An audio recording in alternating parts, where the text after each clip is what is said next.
Hello friends, हम इस lecture में पूरा कंप्लीट करेंगे सीए फाइनल नवंबर 2023 का आरटीपी। तो लेट्स स्टार्ट। क्यों वेट करना, आइए मेरे साथ रीड करना और देखो लाइन बाय लाइन अच्छे से रीड करना, तभी कोई सेंस बनता है। Infotel limited is a telecommunication company operating in India. तो इन्फोटेल एक टेलीकॉम कंपनी है, इंडिया में ऑपरेट करती है। कंपनी ने रजिस्ट्रेशन लिया all states in India, registration सारे स्टेट में ले रखा है। और एचओ उनका है हरियाणा में, ये मत भूलना वो हरियाणा में उनका हेड ऑफिस है। इनवॉइस जो इनका होता है वो इंडिया में इशू होता है कस्टमर्स को हेड ऑफिस से ही सारे मतलब स्टेट्स में इनवॉइस भेजा जाता है। आइए आगे बढ़ते हैं। जैन मंथ का डिटेल दिया हुआ है, ट्रांजेक्शन्स दिए हुए। आइए पहला, receipts from postpaid mobile customers are 25 lakhs. 5 lakhs is from customer located in Haryana. मतलब 5 लाख हरियाणा के कस्टमर से आया पैसा और remaining rest of India, remaining का मतलब 20 lakhs रेस्ट ऑफ इंडिया से आया है। ठीक है, आई होप समझ आ गया कि 25 लाख रुपए आपको total post paid mobile customer से रिसीव हुआ, 25 लाख रुपए। अपार्ट फ्रॉम दिस, अच्छा एक बात मुझे आप बताएंगे कि पहले एक बार रिक्वायर्ड पार्ट को देख लेना चाहिए कि नहीं। मेरा हमेशा मानना है रिक्वायर्ड पार्ट को देखकर अगर आप फिर रीड करोगे तो आपको ऑलरेडी आइडिया आ जाएगा कि लगभग किस तरह के क्वेश्चन है, तो माइंडसेट पढ़ते वक्त भी आपको थोड़ा सा एमसीक्यू क्वेश्चंस में इजी हो जाता है। तो आइए हम एक काम करते हैं, पहले ही रिक्वायर्ड पार्ट पढ़ लेते हैं। रिक्वायर्ड पार्ट से 2 पैराग्राफ ऊपर से पढ़ लेते हैं। All the amounts given above are exclusive of GST. तो चलो हम ऊपर पढ़ते वक्त ये बात का ध्यान रखेंगे कि सारे अमाउंट्स जीएसटी एक्सक्लूसिव है, मतलब उनमें जीएसटी इंक्लूडेड नहीं है। The opening balance of ITC is nil, आपका आईटीसी का बैलेंस नील है। ठीक है sir. GST is applicable in the above, अच्छा जीएसटी की रेट्स दी हुई है 9% सीजीएसटी, 9% एसजीएसटी और आईजीएसटी 18% की है। सर यहां तक कोई दिक्कत नहीं है। अब रिक्वायर्ड पार्ट भी दे लेते हैं। Assume that there is no other outward inward supply transaction apart from above. अच्छा तो जितना ऊपर ट्रांजेक्शन दिया है कंपनी का उतना ही केसेस है और कुछ नहीं है, मतलब उतने ही एक्टिविटीज है। पहला question, the GST payable in cash for the month of Jan by the HO in Haryana, assuming that no ITC is utilized by it.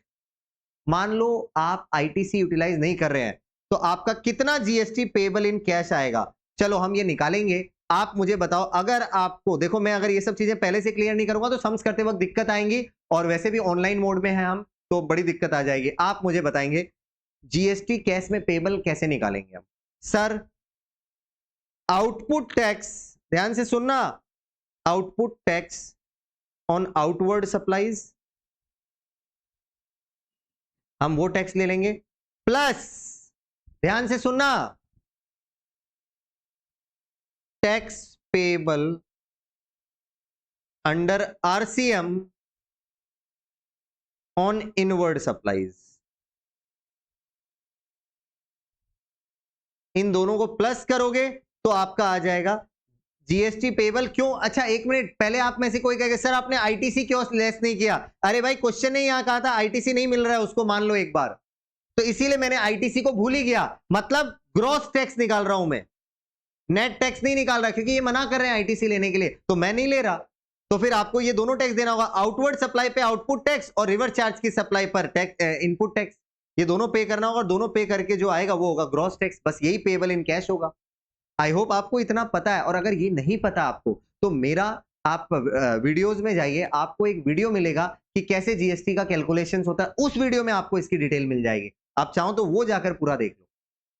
मेरे को जितना पता मैंने बता दिया। अच्छा एक बार ये क्वेश्चन था, इसके अगर आप आंसर की फिगर को अगर आप ठीक से देखते हो, ये 4 ऑप्शन दिख रहा है मेरे को, चारों ऑप्शन में सीजीएसटी, एसजीएसटी या आईजीएसटी अलग अलग नहीं है, एक साथ है। इसका मतलब हम जब सम्स को सॉल्व करेंगे तो किस बात का ध्यान रखेंगे कि हमको intra state supply, inter state supply ज्यादा माथा नहीं मारना है इस पर्टिकुलर फर्स्ट क्वेश्चन के लिए। तो समझ आ गया, ध्यान रखना। आगे बढ़ते हैं क्वेश्चन 2। आईटीसी अवेलेबल, अगर आईटीसी इसको मिलता तो आईटीसी कितना मिलता जैन मंथ में। अच्छा आईटीसी भी इन्होंने देखो एक साथ निकाला है, सीजी एसजी आईजी का, तो फिर हम एक साथ ही नहीं। अच्छा आईटीसी कैसे निकालते हैं बताओ, बोलो बोलो, आईटीसी का कैलकुलेशन कैसे होता है, कैसे नहीं पता चलेगा हमको कितना आईटीसी मिलेगा। देखो GST charged bye suppliers suppliers ने जो जीएसटी चार्ज किया है वो जहां जहां आप एलिजिबल हो, if eligible for ITC,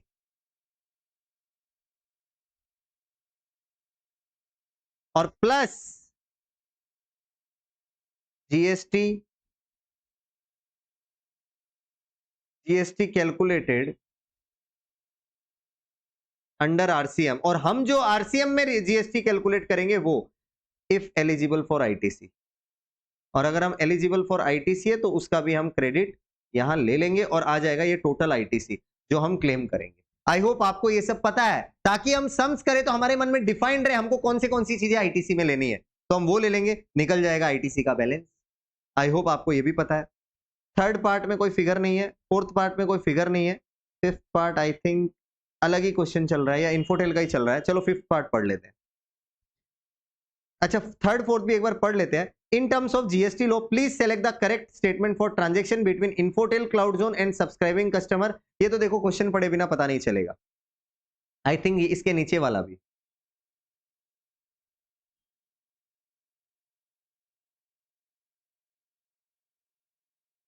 fifth question भी हम बाद ही में पढ़ते हैं, पहला दो पार्ट हमने पढ़ लिया। अब आइए पहले क्वेश्चन ही पूरा पढ़ लेते हैं, तो धीरे धीरे आपको अपने आप आइडिया लग जाएगा हमको करना क्या है। देखो अब आ जाओ। Receipt from postpaid mobile customer are 25 lakh, 5 lakh इसमें से लोकल है हरियाणा के, बाकी बाहर के है। मैंने आपको पहले ही कहा था सारे फिगर्स क्यूमुलेटिव दिए हुए, तो मेरे को इंटर इंट्रा अलग अलग दिमाग नहीं लगाना, मैं तो एक साथ लगाऊंगा। मेरा टैक्सेबल सप्लाई है 25 लाख का, 25 लाख की मेरी टैक्सेबल सप्लाई है, 25 लाख का, ये तो मुझे दिख रहा है। हाँ नीचे देखिए, अपार्ट फ्रॉम दिस, इसके अलावा आपने कलेक्ट किया है 20 lakh as subscription income identifiable separately on the postpaid bill from the customers. This amount is not included in the collection at point number 1. अच्छा ठीक है, ये 20 लाख ऊपर वाले 25 में इंक्लूड नहीं है। The same was collected for payment to cloud zone. अच्छा ये पैसा मैंने कस्टमर से लिया और क्लाउड जोन कोई है उसको दे दिया। An online content provider OTT platform located in Maharashtra. Example बना लो, एकदम समझ आ जाएगा। मान लो मैं हूं एयरटेल, एयरटेल के प्लेटफॉर्म में आपको मैंने कोई सब्सक्रिप्शन दिया, मान लीजिए नेटफ्लिक्स का सब्सक्रिप्शन दिया, तो मैं क्या कर रहा हूं, आपसे वो सब्सक्रिप्शन का पैसा लेकर नेटफ्लिक्स को दे रहा हूं। ठीक है sir, full amount was remitted to Netflix, मैं नेटफ्लिक्स को, क्लाउड जोन को पूरा पैसा रेमिट कर रहा हूं by Infotel on behalf of postpaid customers. Cloud zone issues invoice to the customers in its own name. अच्छा, क्लाउड जोन अपने नाम से कस्टमर को इनवॉइस दे रहा है एज पर द एग्रीमेंट। अच्छा मतलब नेटफ्लिक्स डायरेक्टली कस्टमर्स को अपने नाम से इनवॉइस दे रहा है, नॉट द इन्फोटेल। हमारे एग्जांपल में वो एयरटेल था। Infotel is not involve in any sort of facilitation और arrangement of supply from cloud zone to the customer. Infotel बोलता है हमको कस्टमर और नेटफ्लिक्स के बीच का कोई लेना देना नहीं है, क्या रिलेशनशिप है। The customers on their own avail the facility to pay for the services provided by the cloud zone by way of payment through Infotel. ठीक है sir, subscription income is charge from the customer on actual basis and no fees is charge by Infotel from the customer for such facility. मतलब Infotel customer को किसी भी तरह का charge नहीं ले रहा है कि नेटफ्लिक्स का हमने सब्सक्रिप्शन दिलाया, बदले में हमको आपसे भी कोई चार्ज चाहिए। इन्फोटेल कोई लेना देना नहीं रख रहा है, डायरेक्टली नेटफ्लिक्स को कस्टमर से मिलवा रहा है। Infotel receives an amount equal to 10%, but Infotel को 10% मिल रहा of the total amount collected from customers as collection charges from cloud zone. But Infotel बोल रहा है नेटफ्लिक्स से हमको 10% का एक कमीशन मिल रहा है, कमीशन नहीं मिल रहा, अमाउंट कलेक्शन चार्जेस मिल रहा है, कलेक्शन चार्जेस मिल रहा है। भाई नेटफ्लिक्स को मैं सब्सक्रिप्शन दिलवा रहा हूं बहुत सारे कस्टमर की, आज सब्सक्रिप्शन वाले नेटफ्लिक्स को जो पेमेंट करेंगे उसमें से नेटफ्लिक्स को, मैंने पहले ही कहा है कि हम ये पैसा आपको कलेक्ट करके दे रहे हैं तो हमें हमारा कमीशन चाहिए 10% का, बस वो मिल रहा है। उसके अलावा इन्फोटेल को, मतलब एयरटेल को कोई लेना देना नहीं कस्टमर्स और नेटफ्लिक्स के बीच के रिलेशनशिप का। ये पूरे पैराग्राफ से आपको ये बातें समझ आ रही है। अब सवाल ये, इसको हमको 20 लाख का क्या करना है या उसके 10% का क्या करना है। अब दिमाग लगाकर ध्यान से सोचना, इस 20 लाख की सप्लाई तो मैंने दी ही नहीं, क्योंकि इस 20 लाख के लिए मैं कौन हूं, 20 लाख के लिए मैं हूं प्योर एजेंट। प्योर एजेंट का मतलब मैंने दो लोगों को मिला दिया, उसमें मेरा कोई लेना देना नहीं है। भाई सीधी बात है, मेरे जो सब्सक्राइबर्स है उन लोगों को मैंने नेटफ्लिक्स का सब्सक्रिप्शन दिलवाया वाया नेटफ्लिक्स, बट मैंने उनसे कोई इसके लिए चार्ज नहीं लिया, मैंने उनको ना कुछ मांगा अलग से, तो मेरे लिए वो, उनके लिए मैं हो गया प्योर एजेंट। वो उनके लिए Netflix is the supplier, not the Airtel. I think आपको बात समझ आ गई है।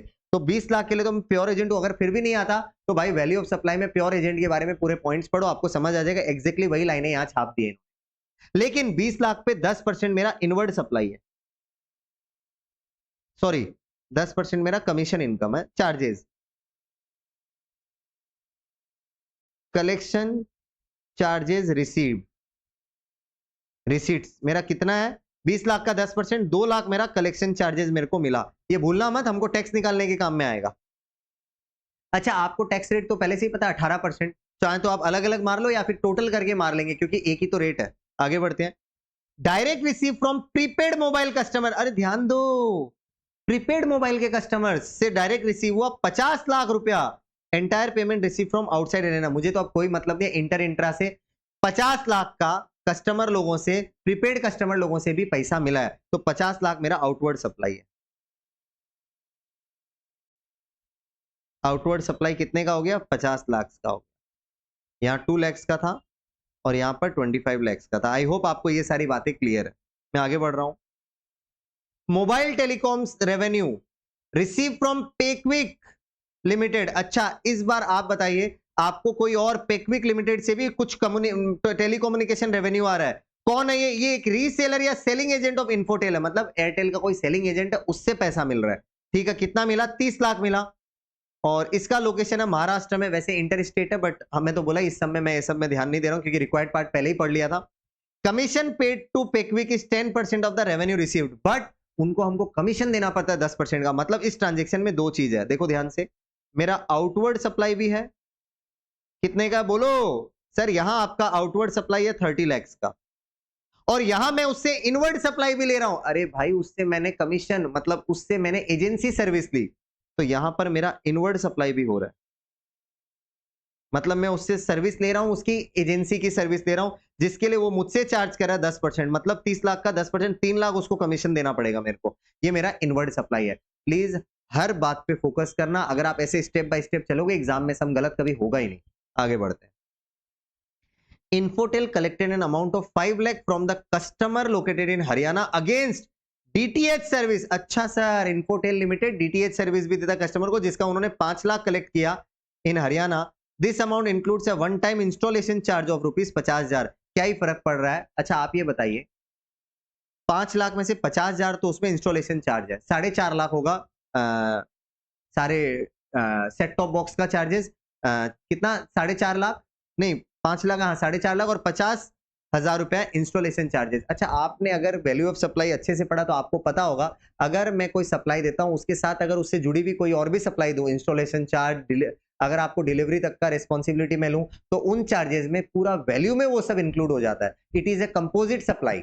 आई होप आपको ये सब पता है। तो यहां पर पूरा 5 लाख को ही मैं इंडिविजुअल सप्लाई मानूंगा और अगेन मेरा आउटवर्ड सप्लाई निकलेगा 5 lakh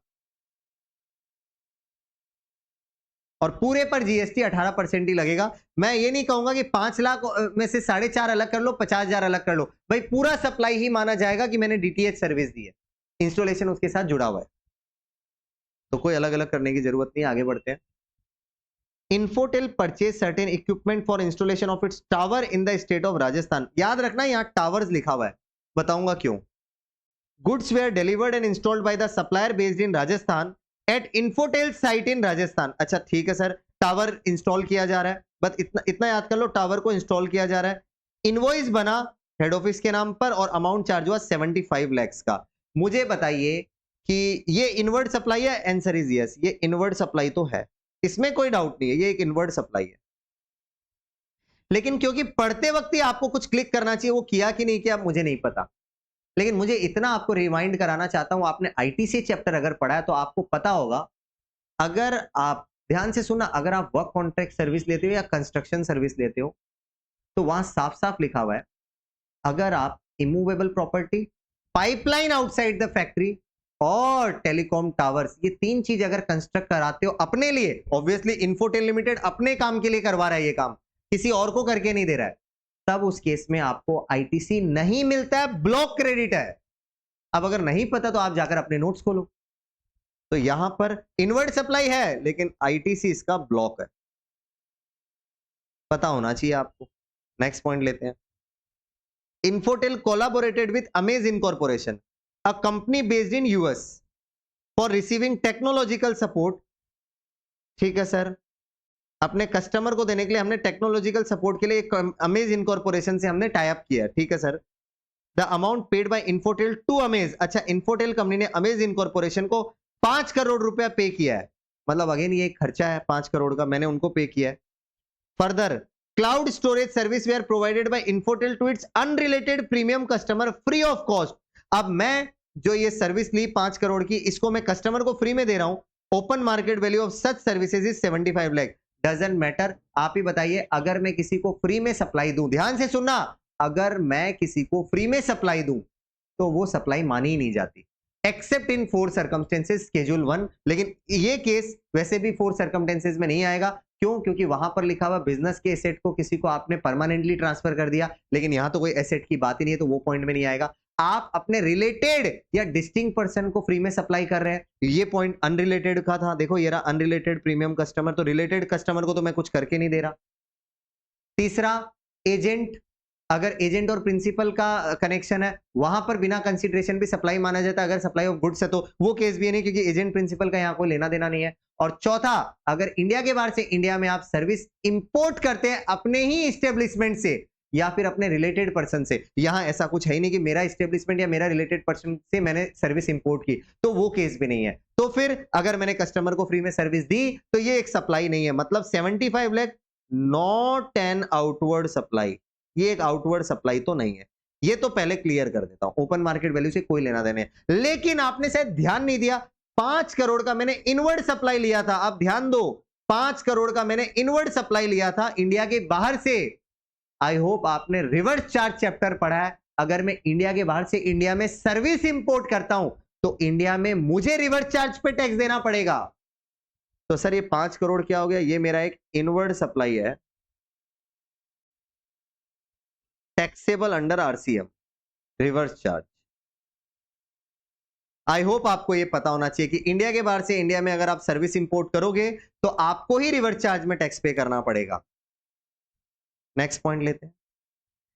As per the agreement with Amaze Incorporation, in case of any failure in provision of cloud storage services to the customer by Infotel, मतलब अगर आपने कस्टमर को सर्विस टाइमली नहीं दे पाए कोई भी रीजन से, अगर अमेज नहीं दे पाया, तो Amaze shall provide the backup server access of Infotel customer for data storage. तब अमेज बोलता है अगर इन्फोटेल अपने कस्टमर को टाइमली सर्विस नहीं दे पाए तो मैं बैकअप दे दूंगा, ठीक है sir. Customer is not aware of the fact that data is being stored on Amaze incorporation server in case of failure at Infotel's end. Infotel की गलती से कोई फेलियर हो भी जाए तो कस्टमर को ये नहीं पता चलेगा कि अमेज ही था जो सर्विस दे रहा था, कोई दिक्कत नहीं है। ये सब देखो ज्ञान है, ये सबसे हमको क्या करना है। Amaze Incorporation charge an amount of 50 lakh from Infotel for such instances in the month of Jan। 50 lakh रुपया Amaze Incorporation ने Infotel से चार्ज मांगा। Again import of service India के बाहर से इंडिया में हुआ, क्योंकि भाई मैं बाहर, Amaze Incorporation तो बाहर का है, तो ये भी वही है सेम। ये भी इनवर्ड सप्लाई है, टैक्सेबल अंडर आरसीएम सेम। मतलब यहां पर था 5 करोड़ और यहां पर है 50 लाख। बस इतनी सी छोटी छोटी चीजें। आई होप आपको ये सारी बातें क्लियर है। अब इनका रिक्वायर्ड पार्ट 1 हम फिर से पढ़ेंगे, देखते हैं क्या निकालने बोला था। जीएसटी पेबल इन कैश बताओ जैन मंथ का। अज्यूम आईटीसी नहीं लेना है तो ठीक है, जहां जहां आईटीसी लेने की बात आएगी हम उसको स्किप कर देंगे, बाकी जीएसटी पेबल निकालेंगे। कैसे निकलेगा sir? Output tax on outward supply पहले आप निकलवा दीजिए। आओ हम देखते हैं आउटवर्ड सप्लाई कितनी थी मेरी। पहला ही मेरा टैक्सेबल आउटवर्ड सप्लाई 25 लाख का था, ठीक है सर। उसके बाद 2 लाख का था, आप सुन रहे हैं ना, 25 लाख का 2 लाख का, 2 मिल गया मेरे को, 25 लैक्स 2 लैक्स, ध्यान देते रहना। उसके बाद 50 लाख, उसके बाद 30 लैक्स, मैं आउटवर्ड सप्लाई की बात कर रहा हूं, और उसके बाद 5 लाख। ये मेरा हो गया टोटल आउटवर्ड सप्लाई, इस पे जीएसटी निकालना। चलो टोटल करते हैं। 25 लैक्स प्लस 2 लाख 27, 27 प्लस 50। देखो यहां टोटल ही मार देता हूं भाई, आपको अगर एक एक लिखना है तो 25 लाख, 2 लाख, 50 लैक्स, 30 लैक्स और 5 लैक्स। टोटल करते हैं 112, तो 112 लैक्स हुआ ये। अब इस पे हमको मारना है 18%, तो आप कैलकुलेट करेंगे ये, एक तो ये आ जाएगा हमारा टैक्स, तो आई होप आप सब कैलकुलेट कर लो।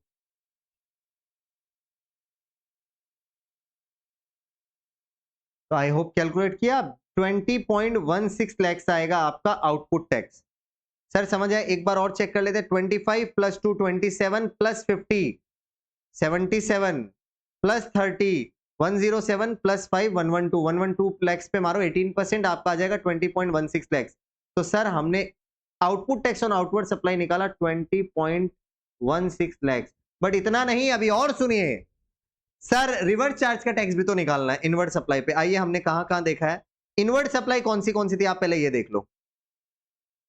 देखो, एक तो ये 3 लाख की इनवर्ट सप्लाई थी कमीशन पे, बट इस पे रिवर्स चार्ज पे कोई टैक्स नहीं था, तो इसको हम छोड़ देते हैं। दूसरी इनवर्ट सप्लाई थी 5 करोड़ की, और मैंने बोला भी था इस पे रिवर्स चार्ज है, और 50 लाख की इस पे भी रिवर्स चार्ज है, तो 5.5 करोड़ आपका रिवर्स चार्ज में टैक्सेबल है। तो यहीं लिख लेते हैं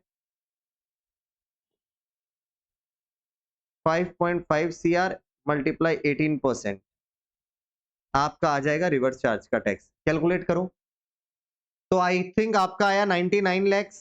याद रखना ये करोड़ में फिगर है तो लैक्स ही आएगा, 99 लैक्स आएगा 5.5 करोड़ पे। तो अब आ गया यहां 99 लैक्स। तो आपका टोटल टैक्स कितना हुआ सर? सर हमारा हुआ 119.16 लैक्स का टैक्स। तो देखिए, तो ये है क्या कोई ऑप्शन? यस, डी ऑप्शन में लिखा हुआ है 119.16, तो ये होना चाहिए राइट आंसर। हम बाद में चेक कर लेंगे, आप मिला लेना, यही होगा राइट आंसर। सर समझ आ गया हमको, हमने पूरा कैलकुलेशन देख लिया, सब कुछ है, बहुत इजी सम था। लेकिन अगर हम पूरा फोकस से ये फॉर्मेट अगर याद नहीं करते तो गलत हो जाता। कभी आप खाली आउटपुट निकाल कर रख देते, इनवर्ट का रिवर्स चार्ज का टैक्स नहीं लेते, कुछ ना कुछ गलती हो जाती है। इसलिए आप ना कुछ चीजों में फॉर्मेट याद कर लो। मेरा वो कैलकुलेशन का रिकॉर्डिंग जरूर देखना। चलो हम रिक्वायर्ड पार्ट 2 पढ़ते हैं।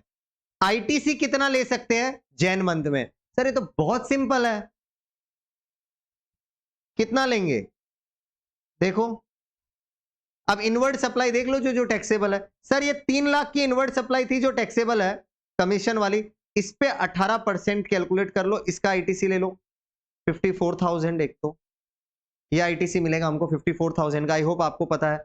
और रिवर्स चार्ज पे जिसको हम टैक्स में पे करते हैं उसका भी तो हम आईटीसी लेते हैं, तो ये 99 लाख का भी आईटीसी ले लो। तो 99 लाख 54,000 का आईटीसी लूंगा, ऑप्शन ए ये होगा आपका आंसर। चलो, तो 2 कैलकुलेशन हो गई। एक हो गई 1,19,16,000 हमारा टैक्स आया, और आईटीसी आएगा 99,54,000। और अगर क्वेश्चन पूछा तो आपको पता है आपको कैसे सॉल्व करना है। I hope you know that. अच्छा बताओ, तो रिक्वायर्ड पार्ट 3 मैं क्रिएट कर देता हूं, और मैं पूछता हूं assume ITC is available, calculate net tax payable. तो आपका फॉर्मेट क्या होता है? ऐसा नहीं है आपको आंसर नहीं पता, वो तो आप अभी कर लोगे। आपका फॉर्मेट क्या होता है, आप मुझे ये बताओ। सर फॉर्मेट सिंपल होता, आपका आउटवर्ड सप्लाई पे जो टैक्स आया था वो आया था 20.16 लैक्स का, उसमें से हम पहले आईटीसी एडजस्ट करेंगे माइनस आईटीसी। आई होप आपको ये बात पता है। और आईटीसी है 99,54,000 का, बट आईटीसी मेरे को इतना चाहिए ही नहीं, तो मैं इसमें से 20.16 ही लैक्स करूंगा, बाकी का आईटीसी कैरी फॉरवर्ड होगा, तो ये टैक्स तो हो गया nil. Plus tax payable under RCM, उसको जोड़ोगे, वो कितना है 99 लैक्स, 99 लैक्स। तो बस इस मंथ में आपका नेट टैक्स पेबल आएगा 99 लैक्स का, ये होगा आंसर। इसलिए कहता हूं फोकस किया करो। अगर आप वैसे करते तो आप पता है फटाफट में कितना बोल देते, सर ऊपर आपका ग्रॉस टैक्स आया था 119.16 माइनस आईटीसी 99.54, आ गया आंसर। बेटा ऐसे नहीं होता, आपको पता होना चाहिए आउटवर्ड सप्लाई का टैक्स के अगेंस्ट हम पहले आईटीसी लेस करते हैं, बाद में रिवर्स चार्ज का टैक्स ऐड करते हैं। और वही कह रहा हूं बार बार, अगर आपको नहीं पता तो मेरा वो कैलकुलेशन का फॉर्मेट को पहले रिकॉर्डिंग जाके देखो। मेरा चैनल नया है तो मेरे चैनल के पहले 2-3 रिकॉर्डिंग में ही वो मिल जाएगा, वीडियो सेक्शन में जाओगे तो देख लेना, बाकी आप लोग को तो पता ही है। चलो कोई नहीं, आगे बढ़ते हैं। अब थर्ड क्वेश्चन पढ़ते हैं। क्या पूछा है? In terms of GST law में थर्ड में हूं, select the correct statement for transaction between Infotel cloud zone and subscribing customer. अरे भाई सिंपल है, इन्फोटेल क्लाउड जोन और सब्सक्राइबिंग कस्टमर। आप मुझे बताइए, तो इन्फोटेल मतलब एयरटेल हमने कहा था एक बार के लिए, क्लाउड जोन मतलब याद करो मैंने नेटफ्लिक्स कहा था, और कस्टमर, इनके बीच में क्या करेक्ट स्टेटमेंट बनेगा? इन्फोटेल क्लाउड जोन का एजेंट है, इन्फोटेल प्योर एजेंट है क्लाउड जोन का, इन्फोटेल प्योर एजेंट है सब्सक्राइबिंग कस्टमर का, या इन्फोटेल इंटरमीडिएट है क्लाउड जोन का? बताइए, सोचिए। सर हमको इतना पता है, सब्सक्राइबर के लिए इन्फोटेल एक प्योर एजेंट है, क्योंकि सब्सक्राइबर से इन्फोटेल ने कुछ चार्ज नहीं किया है, सिर्फ उन्होंने क्लाउड जोन से सब्सक्राइबर का कनेक्शन बनवा दिया और कुछ नहीं किया। बाकी उन्होंने जो क्लाउड जोन से चार्ज किया वो उनका लुकआउट है। For the subscriber Infotel is a pure agent. तो देखो, Infotel is a pure agent of the subscribing customer. See, एक बार आप वैल्यू ऑफ सप्लाई चैप्टर में प्योर एजेंट के बारे में पढ़ो, आपको ये समझ आ जाएगा कि कस्टमर के पॉइंट से अगर हम सोचे तो इन्फोटेल एक प्योर एजेंट है, क्योंकि कस्टमर से उन्होंने कुछ नहीं चार्ज किया, जितना नेटफ्लिक्स ने मांगा कस्टमर से लेके इन्फोटेल ने क्लाउड जोन को उतना दे दिया। नेटफ्लिक्स मतलब क्लाउड जोन। तो ये सी आंसर होगा। एक काम करते हैं, हम तीनों आंसर एक बार चेक कर लेते हैं कि गलत ना रह जाए। आइए देखो भाई, ए का डी आंसर है, हमारा भी यही था। उसका सी है, 2 का ए है, ये भी था, और 3 का सी है, हमारा भी यही था। तो इसका मतलब आंसर्स आपके राइट है, सही जा रहे हो आप। चलो आगे बढ़ते हैं। Next question 4। The jurisdictional tax authorities are contemplating to bring Amazon Incorporation under the tax net for the transaction related to cloud storage। मतलब गवर्नमेंट डिपार्टमेंट सोच रहे हैं कि अमेज इनकॉर्पोरेशन, ध्यान से सुना, अमेज इनकॉर्पोरेशन को टैक्स नेट में लेकर आते हैं for the transaction related to cloud storage. उनसे हम टैक्स नेट में लाते हैं उनको। Please choose the most appropriate. तो ये तो देखो स्टेटमेंट पढ़ने के बाद ही पता चलेगा, एक एक करके पढ़ते हैं। Amazon Incorporation is liable to obtain registration and pay GST in India on the said transaction at it is providing OIDAR service to Infotel। पहली बात तो OIDAR service to unregistered customer होता है, तब रजिस्ट्रेशन मैंडेटरी है। Infotel अपने आप में ही रजिस्टर्ड है, तो ये पॉइंट का कोई काम नहीं लग रहा अभी तक। Amaz Incorporation is liable to obtain registration in India and pay tax as principal supplier since it is providing cloud storage services to the customer through its agent Infotel in India। पहली बात, Infotel एमएज incorporation का कोई तरह का agent है कि नहीं है, यहां देख लो आप।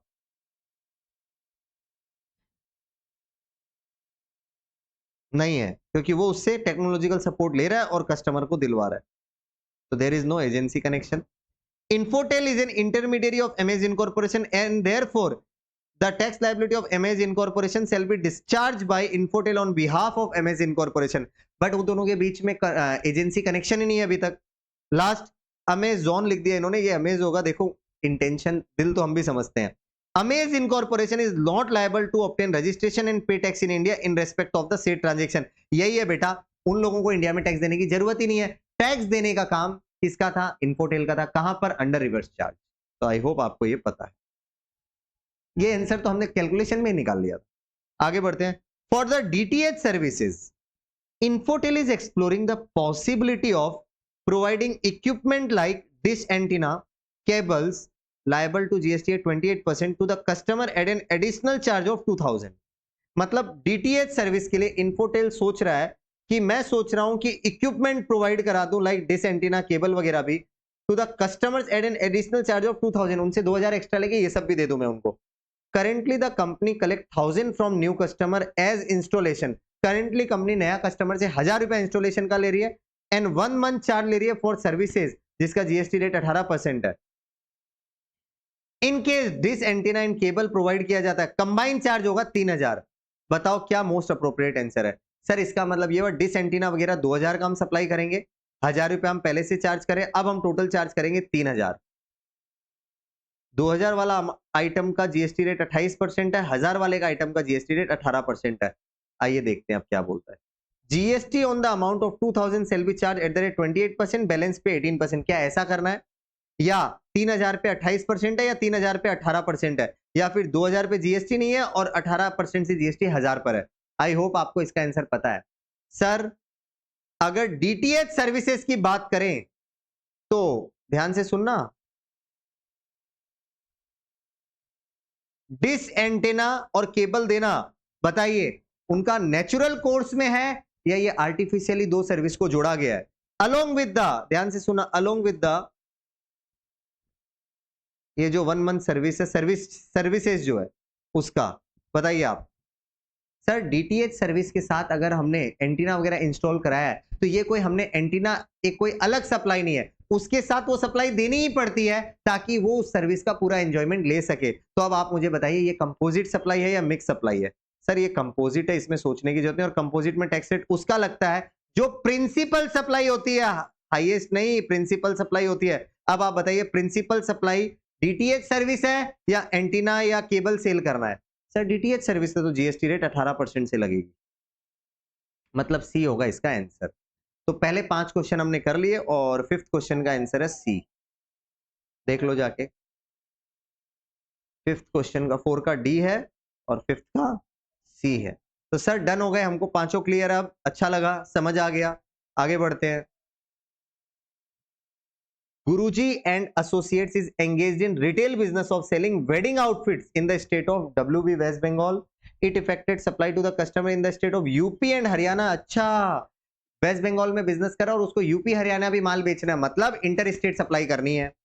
इसका टर्नओवर करंट ईयर है 15 लाख का। Owing to low profit margin in the business, इसने सोचा बिजनेस को ही बंद कर दूं अगले साल से। ठीक है सर, समझ आ गया। प्रॉपर ऑफिसर ने उस एविडेंस मिला कि उसने इंटर स्टेट सप्लाई है। अच्छा आप बताइए, तो इंटर स्टेट सप्लाई करने के लिए क्या रजिस्ट्रेशन लेना मैंडेटरी है? Sir answer is yes, subject to a few exceptions. वो आपका कहां आ जाता है आपको अच्छे से पता है। अगर आप हैंडमेड आइटम बेचते हैं तो कुछ आप याद कर लो कौन से, मैं पूरा नहीं बताऊंगा, नहीं तो रजिस्ट्रेशन चैप्टर जाके खोलो। सर पीओ को एविडेंस मिला कि इंटर स्टेट सप्लाई करने के बावजूद इन्होंने रजिस्ट्रेशन नहीं लिया और इसीलिए पीओ उनका असेसमेंट करना चाह रहा है कि आपको रजिस्ट्रेशन लेना चाहिए था बट नहीं लिया, तो मैं आपका असेसमेंट करूंगा। अब आप बताइए प्रॉपर ऑफिसर उसका असेसमेंट कौन से प्रोविजन में करेगा? सेल्फ असेसमेंट करेगा, प्रोविजनल असेसमेंट करेगा, असेसमेंट ऑफ अनरजिस्टर्ड पर्सन करेगा या स्पेशल असेसमेंट करेगा? सर आपकी आंखें नजरों से समझ में आ गया था कौन सा आंसर है। ऑब्वियसली अनरजिस्टर्ड पर्सन का असेसमेंट होगा क्योंकि वो रजिस्टर्ड नहीं था बट उसको रजिस्ट्रेशन लेना था, तो असेसमेंट ऑफ अनरजिस्टर्ड पर्सन ही होगा। आपको असेसमेंट चैप्टर का इतना नॉलेज होना चाहिए। आगे बढ़ते हैं। लल्ला पेड़े वाला, सर कौन है ये? मैं क्या जानू कौन है? आप हो, आपका कोई दोस्त है, आपका कोई रिलेटिव है, कोई पहचान का होगा, मेरे को नहीं पता। हर सिटी में होता है कोई पेड़े वाला, तो ले लो लल्ला पेड़े वाला। Owns a famous sweet shop located and registered under GST. अच्छा सर, पेड़े वाला जीएसटी में रजिस्टर्ड है? यस बेटा। इन वृंदावन यूपी। अच्छा सर, वृंदावन यूपी में कोई पेड़ा वाला रजिस्टर्ड है। He received an order of 100 kg of sweets on 2nd May from Parinde Travels. ठीक है sir, located in Vrindavan only. वो भी रजिस्टर्ड है under GST for a total consideration of 50,000। तो 50,000 का, अच्छा 2nd में याद रख लेना ऑर्डर आया। ऑर्डर कब आया? 2nd मई को। ठीक है sir. Complete order was delivered to Pandey परिंदे ऑन 5th मई। अच्छा डिलीवरी कब हुई? 5th मई को। ठीक है सर, बट इनवॉइस नहीं दिया गया। अच्छा खेल मिल गया सर, इनवॉइस नहीं दिया गया था। एज अकाउंटेंट लीव पे था और इनवॉइस रेज हुआ 6th मई को जब अकाउंटेंट वापस आ गया। अब इनवॉइस की डेट क्या है वो भी देख लेते हैं। 6th मई, पेमेंट मिला 7th मई को, तो पेमेंट की डेट है 7th May. Time of supply निकालना, वो तो देखो क्वेश्चन पढ़ते वक्त ही समझ आ रहा था। अब आप बताएंगे टाइम ऑफ सप्लाई क्या होगा? सर जब गुड्स की डिलीवरी करनी होती है तो हमने टाइम ऑफ सप्लाई चैप्टर में पढ़ा है, अगर इनवॉइस टाइमली इशूड हुआ तब तो इनवॉइस डेट, और अगर इनवॉइस टाइमली इशूड नहीं हुआ तो लास्ट डेट जिस दिन इनवॉइस इशू हो जाना चाहिए था वो डेट। अब चेक करना पड़ेगा पहले तो इनवॉइस टाइमली इशूड हुआ या नहीं हुआ। देखो गुड्स को जब डिलीवरी किया गया है तो बिफोर और at the time of delivery invoice issue हो जाना चाहिए था, मतलब 5 मई तक इनवॉइस इशू हो जाना चाहिए था। आप बताओ इनवॉइस 6 मई को इशू हुआ, मतलब टाइमली इशूड और not? Sir invoice is not timely issued, और जब भी इनवॉइस टाइमली इशू नहीं होता टाइम ऑफ सप्लाई होता है। लास्ट डेट जिस दिन इनवॉइस इशू हो जाना चाहिए था और वो है 5th में। इनवॉइस 5 मई को इशू होना चाहिए था, नहीं हुआ, तो फिर इसी डेट को मान लिया जाएगा टाइम ऑफ सप्लाई। आंसर होगा 5th में बी, 7 का बी आंसर। आगे बढ़ते हैं 8। कस्टम आ गया, ध्यान रखना। Countervailing duty under section 9 of the custom act shall not be levied. अच्छा ये कह रहे हैं काउंटर वेलिंग ड्यूटी नहीं लगेगी, काउंटर वेलिंग ड्यूटी नहीं लगेगी अनलेस, अब ध्यान दो, काउंटर वेलिंग ड्यूटी नहीं लगेगी अनलेस, अनलेस का मतलब कब लगेगी? आप समझते हो इतनी इंग्लिश? हाँ सर समझ गए, हाँ, मिला जुलाकर। Unless it is determined that the subsidy provided by the exporting country on the manufacture of an article, मतलब शॉर्ट में बोल रहा हूं कब काउंटर वेलिंग ड्यूटी लगेगी, ये क्वेश्चन है। ध्यान देना, नॉट के बाद अनलेस था। आइए, रिलेट्स टू एक्सपोर्ट परफॉर्मेंस। अगर आपने कस्टम में टाइप्स ऑफ ड्यूटीज चैप्टर पढ़ा तो आपको पता होगा एंटी सब्सिडी ड्यूटी कब लगाती है। अगर सामने वाली कंट्री एंटी सब्सिडी दे रही है अपने एक्सपोर्ट परफॉर्मेंस को सुधारने के लिए, तो हम लगा देंगे countervailing duty of anti subsidy duty. Relates to the use of domestic goods over imported goods in export article. अगर सामने वाली कंट्री क्या कर रही है, अपने डोमेस्टिक गुड्स को प्रेफरेंस देने के लिए ये एंटी सब्सिडी ड्यूटी वहां सब्सिडी दे रही है वहां, तब इंडिया लगाएगा एंटी सब्सिडी ड्यूटी, तब भी लगाएगा। तीसरा, conferred on all persons engage in the manufacture of said article. ऐसा कोई लाइन वहां नहीं है। इसका मतलब पहले 2 पॉइंट होंगे आंसर। इन 2 केसेस में लगता है काउंटर वेलिंग ड्यूटी, मतलब हमारा आंसर होगा डी। अब एक बार चेक कर लेते हैं आंसर्स। आइए, 8 का 9 का हमने किया नहीं है। देखिए, पॉइंट नंबर 6 में assessment of unregistered person right है, 7 में बी है, 5th में राइट है, और 8 में डी है। 1 and 2 आंसर होगा। ऑब्वियसली ये आपने, ये थियरिटिकल क्वेश्चन है, आप जाके बुक खोलोगे तो भी दिख जाएगा। आगे बढ़ते हैं। स्वदेशी enterprises export goods having free on board FOB value of 20 lakh. Sir ठीक है। The all industry duty drawback on export of these goods is 5%. Market price of the goods is 80,000. Calculate the duty drawback. मैं तो पढ़ूंगा ही नहीं आगे, मेरे को ऐसे ही पता चल गया। ऑल इंडस्ट्री रेट 5% है, जो भी है। आप मुझे बताओ, एफओबी वैल्यू 20 लाख का और मार्केट वैल्यू उस गुड्स का है सिर्फ 80,000 का। अच्छा, अब बताइए पहले तो 20 लाख पे ड्यूटी ड्रॉबैक अगर मैं 5% निकालूं भी तो आएगा 1 लाख का। अब आप बताओ, ड्यूटी ड्रॉबैक अमाउंट आपका गुड्स के मार्केट प्राइस इन इंडिया से भी ज्यादा है। ऐसे केस में ड्यूटी ड्रॉबैक मिलता ही नहीं है। आपको ये ड्यूटी ड्रॉबैक चैप्टर में पढ़ने को मिलेगा। आप नहीं पता तो भाई पढ़ना ही पड़ेगा, और क्या चॉइस है।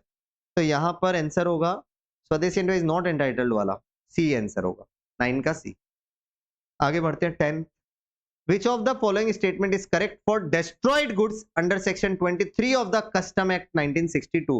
Destroyed goods को लेकर क्या करेक्ट स्टेटमेंट है? सर हमने सेक्शन 23 पढ़ा है कस्टम एक्ट में। डेस्ट्रॉयड गुड्स के अंदर हमको क्या मिलता है, आपको पता हो तो। डेस्ट्रॉयड गुड्स अगर आपका डिस्ट्रॉय हुआ है कस्टम पोर्ट पे या कस्टम वेयरहाउस पे, आपको वहां पर बेनिफिट अबेटमेंट मिलेगा। आपको ये पता होना चाहिए कि आपकी ड्यूटी का अबेटमेंट हो जाएगा। देखो क्या लिखा हुआ है, it is applicable in case of total loss of goods. नहीं, वो रेमिशन होता है। The provision of this section are also applicable goods are lost due to pilferage. Pilferage का सेक्शन ही अलग है, सेक्शन नहीं पढ़ना अभी, वो ये छोड़ दो। The provision of this section are also applicable even if goods are destroyed at warehouse. Yes, warehouse पे भी अगर गुड्स डिस्ट्रॉय हुआ तो आपको मिल जाएगा abatement. Important need not to prove the loss. नहीं, ऐसा कुछ वहां पॉइंट नहीं है। तो ये सी पॉइंट आंसर है 10 का, उसको लेकर तो यही करेक्ट स्टेटमेंट है। प्रूफ तो करना ही पड़ेगा आपका कि माल डिस्ट्रॉय हुआ है, बिना प्रूफ किए वो क्यों देगा आपको। ये सिंपल थियरी क्वेश्चन है और कुछ नहीं है।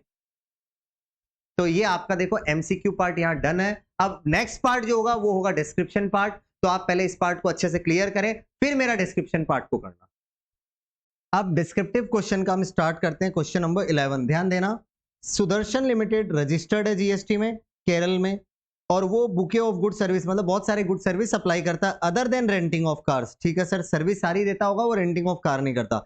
It provides the following information for the month of Jain. आइए number 1।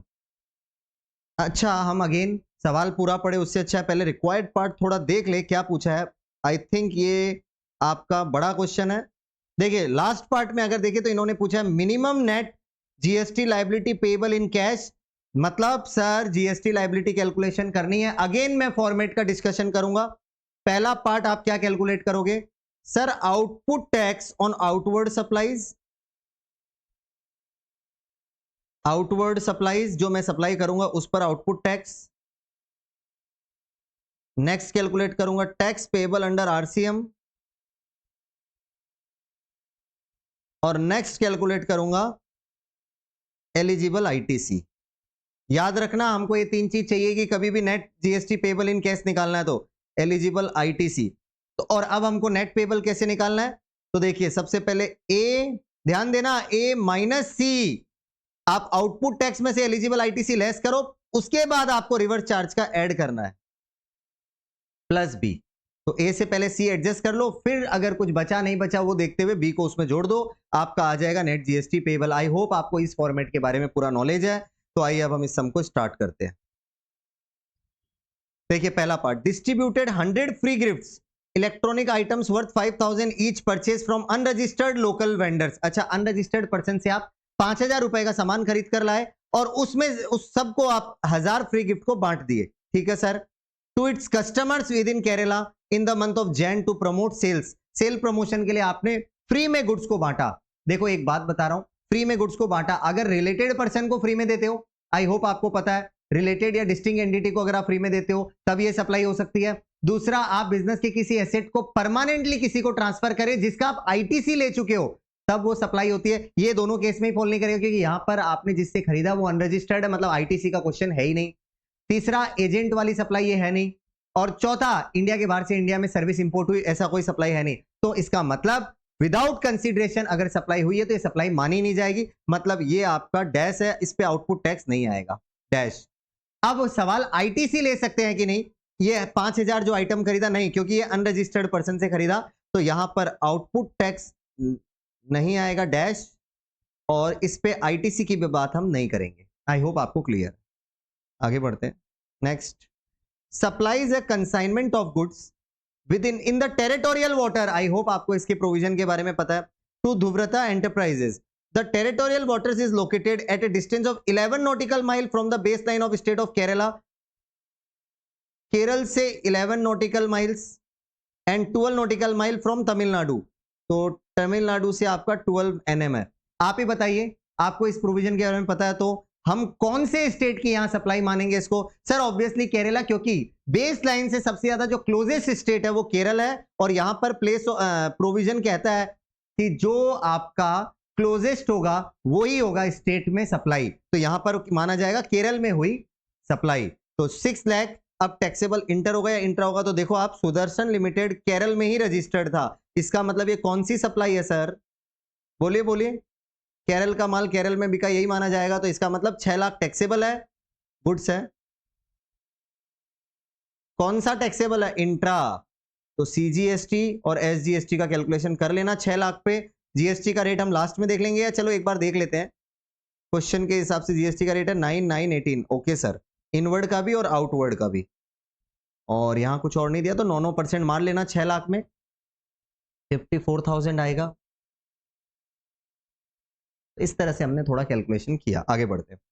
Advance receive during the month of for future intra state taxable supply. अच्छा सर, पैसा इस मंथ में मिला है लेकिन सप्लाई इंट्रा स्टेट करनी है आने वाले मंथ्स में। ठीक है सर।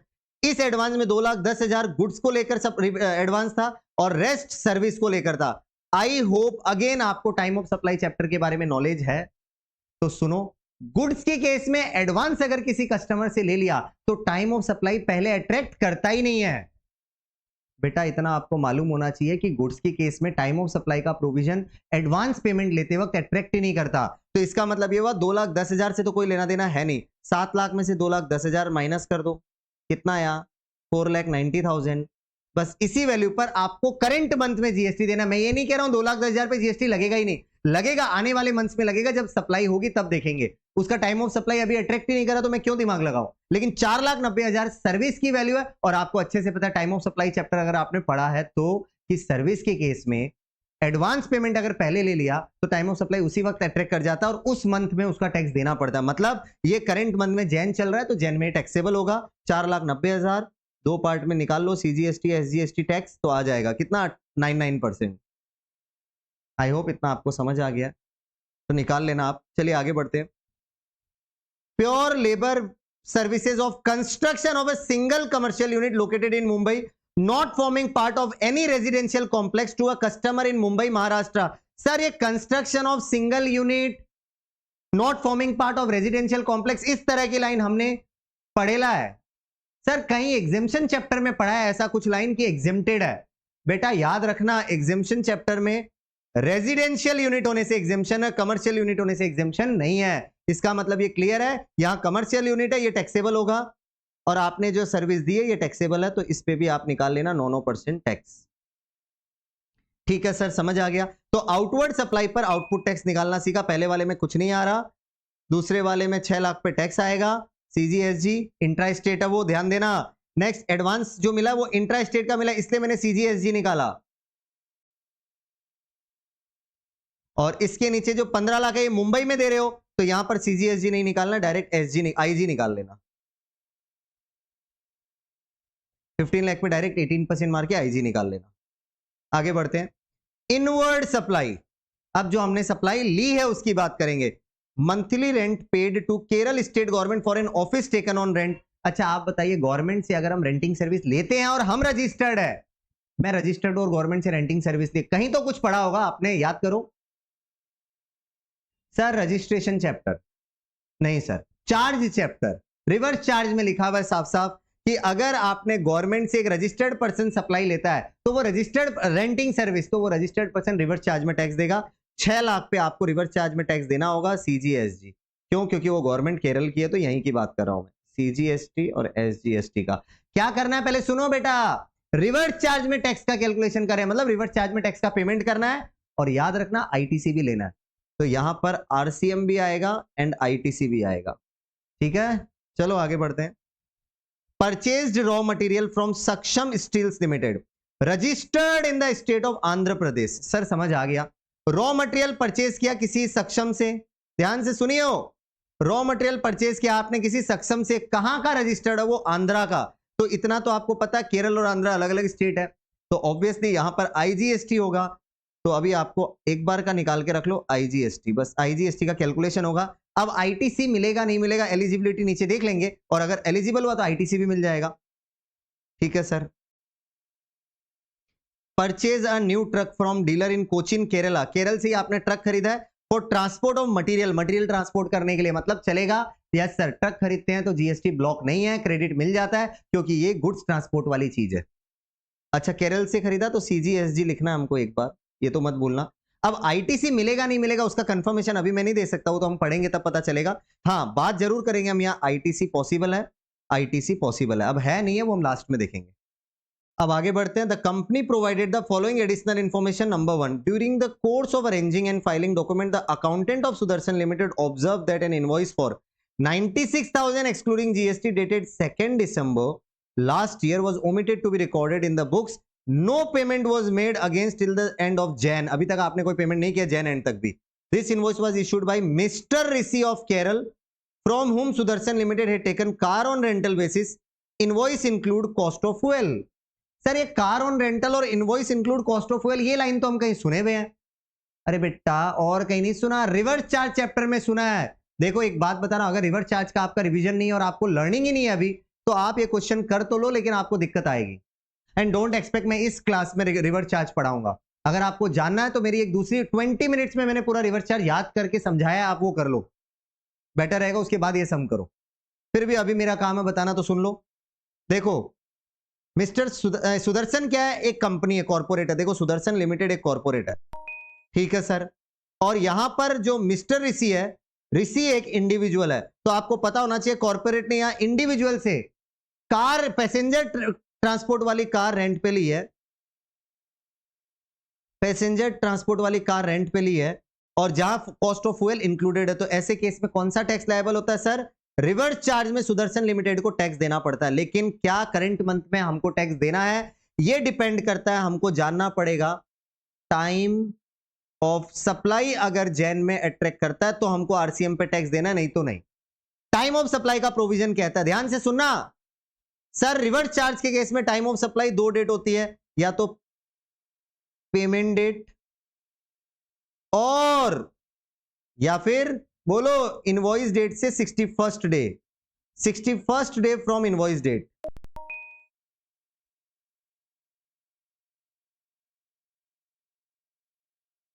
दोनों में से विच एवर इज अर्लियर। तो सर पेमेंट डेट या 61st day from invoice date, जो अर्लियर होगा वो डेट को टाइम ऑफ सप्लाई अट्रैक्ट करेगा, और अगर वो डेट जैन में आ गई तो मुझे इसी महीने इसका टैक्स देना है, नहीं तो नहीं। अब आप में से कोई कहेगा सर हमने इतना अच्छे से टाइम ऑफ सप्लाई ऐसे हम नहीं पढ़ रखे हैं, तो बेटा मेरा आप एक काम करिए, या तो टाइम ऑफ सप्लाई चैप्टर को रिवाइज कर लीजिए, या फिर आप एक काम करिए, मैंने आपको पहले भी कहा है, मेरा एक कैलकुलेशन ऑफ जीएसटी लायबिलिटी पर अलग से एक वीडियो है, आप उसको जाकर देखिए। सर वो कहां मिलेगा? मेरे वीडियोस में एकदम लास्ट में जाओ, पहले 2-3 वीडियो में इसमें मिल जाएगा। चलिए निकालते हैं इसको हम। तो सर अब हमको पेमेंट डेट चाहिए, तो पेमेंट डेट अभी तक पेमेंट ही नहीं हुआ, तो बस खत्म है, फिर आंसर कहां निकालोगे? सर नहीं, कैसे नहीं, इनवॉइस डेट से 61st डे तो निकालना होगा। यस, आइए तो एक तो इनवॉइस डेट है 2 दिसंबर, इनवॉइस डेट है, ये देखो इनवॉइस डेट है 2 दिसंबर, यहां से 61st डे कैलकुलेट करो। बताओ दिसंबर में 2 दिसंबर के बाद कितने दिन बचे? 29 डेज। 31 दिन का होता है ना दिसंबर, 2 दिन हटा लो तो 29 डेज। और जैन के कितने दिन है? 31 डेज। कितने हो गए टोटल? 60 डेज। और मैं बोल रहा हूं इनवॉइस डेट से 61st डे होगा टाइम ऑफ सप्लाई, मतलब टाइम ऑफ सप्लाई की कौन सी डेट निकलेगी सर? 1 फेब। तो आरसीएम पे टैक्स होगा या तो 1 फेब को, और पेमेंट तो अभी तक हुआ नहीं, तो payment date whichever is earlier, और अर्लियर कुछ भी कर लो 1 फेब ही आएगा। तो यहां टाइम ऑफ सप्लाई होगा 1 फेब, मतलब जैन में टाइम ऑफ सप्लाई अट्रैक्ट नहीं किया, जैन में टैक्स नहीं लगेगा। तो जैन में टैक्स नहीं देना है रे बेटा, जैन में टैक्स नहीं देवाणु, देना नथी। सर समझ आ गया, थोड़ी बहुत आपकी बातें हमको भी समझ आती है, चलो कोई दिक्कत नहीं है, नेक्स्ट पॉइंट पढ़ते हैं। Availed services of an arbitral tribunal in Kannur, Kerala में है ये भी sir, CGSG, yes, worth 7 lakh to settle case related to companies act. अच्छा ये बताइए, अगर आप आर्बिट्रल ट्रिब्यूनल या एडवोकेट से या सीनियर एडवोकेट से सर्विस लेते हैं तो टैक्स आपको रिवर्स चार्ज में पे करना पड़ता है, ये मालूम है या नहीं है? सर हमको अच्छे से मालूम है, रिवर्स चार्ज तो हमको याद है भाई, आप हो 30 मार खा। चलो कोई नहीं, तो 7 लाख पे हम निकालेंगे सीजीएसजी, और आरसीएम पे टैक्स देना है, सीजी निकालेंगे, एसजी निकालेंगे, याद रखना आरसीएम पे टैक्स देना और आईटीसी लेना है, अनलेस कहीं और कुछ इनएलिजिबिलिटी ना लिखा हो, तो ये बात भूलना मत, हमको यहाँ आरसीएम पे टैक्स देके आईटीसी लेना है। और पॉइंट नंबर 1 में बोलना मत हमको टैक्स ही नहीं देना है, तो ये पता होना चाहिए। Next point, company claim depreciation under the income tax act on the new truck purchase including all applicable taxes. अरे बेटा दिक्कत हो गई, ये जो ट्रक की बात कर रहे थे हम, इस पे हो गया खेल, हमने ले लिया इसके टैक्स पोर्शन पे भी इनकम टैक्स एक्ट का डेप्रिसिएशन, ये देखो यहां लिखा है, डेप्रिसिएशन क्लेम कर लिया आपने including all the applicable taxes, मतलब आपको अब ये आईटीसी जो मैं कह रहा था ये नहीं मिलेगा, मतलब ये पॉइंट आपके लिए रेलेवेंट नहीं है। आगे बढ़ते हैं, सक्षम स्टील से आपने जो माल लिया था उसका मैंडेटरीली उसको ई इनवॉइस देना था आपको, ठीक है sir. However it did not issue E invoice with IRN, but सक्षम स्टील ने मुझे इनवॉइस विद आईआरएन नहीं दिया, इनवॉइस मेरा जीएसटी 2B में रिफ्लेक्टेड है। मैंने आपको, अब आपने मुझसे पढ़ा हो तो, और मेरा रिकॉर्डिंग नहीं सुना तो सुन लो, अगर आपको आईटीसी क्लेम करना है तो उसके लिए एक कंडीशन है, इनवॉइस आपको मिलना पड़ेगा। अगर सामने वाले को आपको ई इनवॉइस देना था तो फिर आपको ई इनवॉइस विद आईआरएन मिलना पड़ेगा, अगर वो नहीं मिला तो जीएसटी 2B में वो इनवॉइस रिफ्लेक्ट हो ना हो आपको आईटीसी नहीं मिलेगा, ये इंटर लेवल का सवाल है। तो यहां पे भी आपका आईटीसी चला गया, देखो बच्चों चला गया, जो चले गए उसको ध्यान देने का नहीं। चलिए नेक्स्ट पॉइंट लेते हैं, इसका पिछले साल का टर्नओवर दिया हुआ, ये पॉइंट हमने पहले पढ़ लिया, ये पढ़ लिया, तो चलो अब सारे पॉइंट पढ़ लिए। हमको क्या निकालना था? Output tax. देखो निकालने का फॉर्मेट भूलना नहीं है, एक आउटपुट टैक्स निकालेंगे आउटवर्ड सप्लाई का, फिर निकालेंगे टैक्स पेबल अंडर आरसीएम, फिर निकालेंगे एलिजिबल आईटीसी, तब जाके हमारा नेट टैक्स पेबल निकलेगा A - C + B। तो आइए हम इसको सॉल्व करते हैं, जगह ढूंढते और सॉल्व करते हैं, यहां करेंगे सॉल्व। आओ देखो देखो, सीजीएसटी, एसजीएसटी और आईजीएसटी, छोटा छोटा लिखूंगा ध्यान देना। देखो पहला पॉइंट में तो हमारा टैक्स निकल नहीं रहा, इग्नोर, भाव देने का नहीं। आ जाओ सेकंड पॉइंट, 6 लाख पे मैंने बोला था इंट्रास्टेट सप्लाई सीजीएसटी टैक्स आएगा, तो सीधा लिखो ना रे भाई, डैश 54,000। आगे बढ़ते हैं, नेक्स्ट था 4,90,000 पे सीजीएसटी आएगा, तो आइए निकाल लेते हैं 4,90,000 पे 4,90,000 मल्टीप्लाई 9%, 44,100 आ रहा है, तो लिखते हैं हम 44,100। आ गया, आगे बढ़ते हैं। इसके बाद एक और था ना, ये कंस्ट्रक्शन वाला 15 लाख का आईजीएसटी, इस पर भी आप 18% डायरेक्ट निकाल लेना तो 2,70,000 आएगा, देख लो। तो हम इस पे डायरेक्ट लिख रहे हैं 2,70,000। अब बताओ मेरा आउटवर्ड सप्लाई पे नंबर ए तो निकल गया, आउटपुट टैक्स कितना आ रहा है बताओ सर? 2,70,000 आ रहा है, इधर आ रहा है 98,100, इधर भी यही आएगा, और क्या आएगा? बेटा कैलकुलेटर मैं मार रहा हूं, इसका मतलब ये नहीं कि आपको नहीं मारना, अरे कैलकुलेटर अपने पास लेके रखो, नहीं तो एग्जाम में भूल जाओगे, याद रखना। चलो कोई नहीं। अच्छा बी में हम क्या निकालते हैं सर? आरसीएम का टैक्स। तो चलो पहले आरसीएम का टैक्स निकाला जाए, तो मैंने आपको पहले ही बता दिया था, ये एक ही है बस आरसीएम पे टैक्स, और इधर नीचे एक है ये केरल वाला, ये आर्बिट्रल ट्रिब्यूनल वाला सर्विस वाला। तो आइए दोनों का आरसीएम टैक्स लिखते हैं। इस पे 6 लाख पे निकालना है, इस पे आपको 7 लाख पे निकालना है। दोनों में सीजी एसजी है।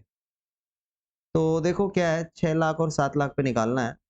6 लाख पे और 7 लाख पे। 6 लाख पे तो 54,000 आया हुआ है, तो यही रहेगा। और 7 लैक्स पे निकालोगे तो 63,000 आएगा, 99%। तो आरसीएम का टैक्स का टोटल कर लेते हैं। डैश टोटल ये करो, 1,17,000, 1,17,000 हो गया आरसीएम का टैक्स। सी क्या निकालना है, एलिजिबल आईटीसी कैलकुलेट कर लेते हैं, कितना मिलेगा हमको। सर आईटीसी जो इस क्वेश्चन के हिसाब से अगर ठीक से आप देखो तो देखो यहां से इनवर्ट सप्लाई चालू हुई थी, ये 2 का तो आईटीसी चला गया, तो बात करेंगे नहीं, इग्नोर। इसका आईटीसी हम ले सकते हैं, इसमें अभी टैक्स देना नहीं है, इस पे आपको आईटीसी लेना है बस, और तो है नहीं। तो 2 का आईटीसी ले लो, मतलब जो रिवर्स चार्ज का टैक्स है वही आपका आईटीसी है। तो आईटीसी आपका और कुछ नहीं है, 1,17,000 ही है, 1,17,000 ही है। यही आपका आईटीसी भी क्लोज हो गया। अब फाइनल कैलकुलेशन, तो आइए उसको भी कर लेते हैं। थोड़ा सा जगह शॉर्ट है, कर लेना यार, इधर देख लो। अब नेट टैक्स पेबल क्या है इन कैश, चलो वो निकाल लेते हैं। बताओ फॉर्मूला था, अच्छा करो तो, आउटपुट टैक्स कितना है आपका, अभी फॉर्मूला नहीं पूछूंगा, देखते हैं आपका राइट होता है कि नहीं। 2,70,000, पहले आईजीएसटी लिखता हूं, आपको पता होना चाहिए, आईजी फिर सीजी फिर एसजी। तो 2,70,000, इसके बाद लिखूंगा 98,100, 98,100, 98,100, 98,100, इसमें से माइनस करूंगा मैं एलिजिबल आईटीसी, और आपने निकाला था 1,17,000, 1,17,000। देखो आईजी का क्रेडिट आपके पास है नहीं तो मैं पहले आईजी का लेस करता, अब आईजी नहीं है तो अब सीजी का लेस करूंगा, फिर एसजी का लेस करूंगा। आओ करते हैं। तो आईजी का क्रेडिट तो है नहीं, तो लेस होगा नहीं कुछ भी। सीजी का क्रेडिट मेरे पास 1,17,000 का है, मेरे पास टैक्स पे करना 98, पहले यहां कर लो सेट ऑफ 98,100, बच गया। तो आपको पता होगा हम आईजी से सेट ऑफ कर सकते हैं, बचा हुआ आप आईजी से सेट ऑफ करो। 1,17,000 माइनस 98,100 करो, 1,17,000 मारो रे कैलसी, आप भी हमको क्या समझे हो, 18,900 आ रहा है।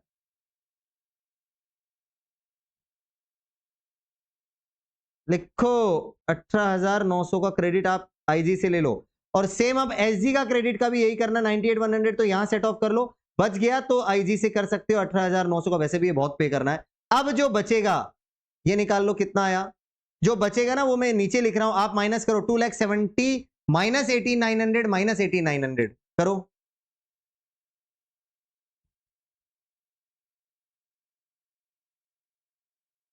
$2,70,000 माइनस 18,900 माइनस 18,900 आया 2,32,200।